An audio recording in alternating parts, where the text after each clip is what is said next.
ముందుగా కావలసిన పదార్థాలు: చికెన్, ఆయిల్, పెరుగు, నాటు రవ్వ, సన్నగా తరిగిన ఉల్లిపాయలు, అటుకులు, అల్లం పేస్టు, శనగపప్పు, కందిపప్పు, మినపప్పు, ఎర్రపప్పు, హోల్ గరం మసాలా. ముందుగా స్టవ్ వెలిగించుకొని కుక్కర్ పెట్టుకొని ఆయిల్ వేసుకోవాలి.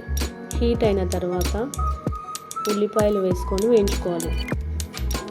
గోల్డెన్ కలర్ వచ్చేదాకా వేయించుకొని తీసుకోవాలి. అదే ఆయిల్లో పుదీనా వేసుకొని వేయించుకోవాలి. క్రిస్పీగా అయిన తర్వాత తీసుకోవాలి. అదే ఆయిల్లో అల్లం పేస్ట్ వేసుకొని వేయించుకోవాలి. చికెన్ కూడా వేసుకొని 2 నిమిషాల పాటు వేగనివ్వాలి. అందులో కప్పు పెరుగు వేసుకొని తగినంత ఉప్పు వేసుకొని తగినన్ని నీళ్లు కూడా వేసుకొని బాగా కలిపి కుక్కర్ మూత పెట్టాలి. ఇప్పుడు మిక్సీ గిన్నెలో శనగపప్పు, మినపప్పు, కందిపప్పు, ఎర్రపప్పు వేసుకొని అలాగే హోల్ గరం మసాలా, అటుకులు, నాటు రవ్వ వేసుకొని కుక్కర్ 10 విజిల్స్ వచ్చేదాకా పెట్టుకోవాలి.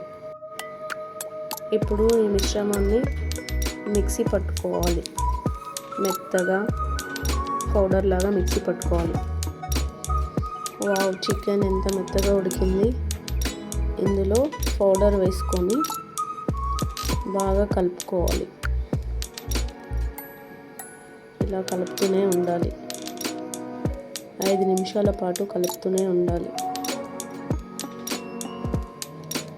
చికెన్ హలీం అంటే కలుపుతూనే ఉండాలి.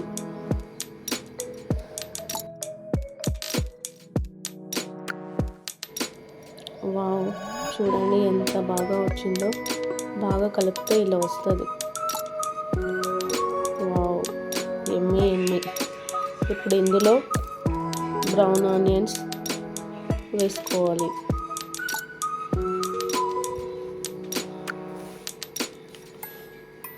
అలాగే వేయించిన పుదీనాను కూడా వేసుకోవాలి.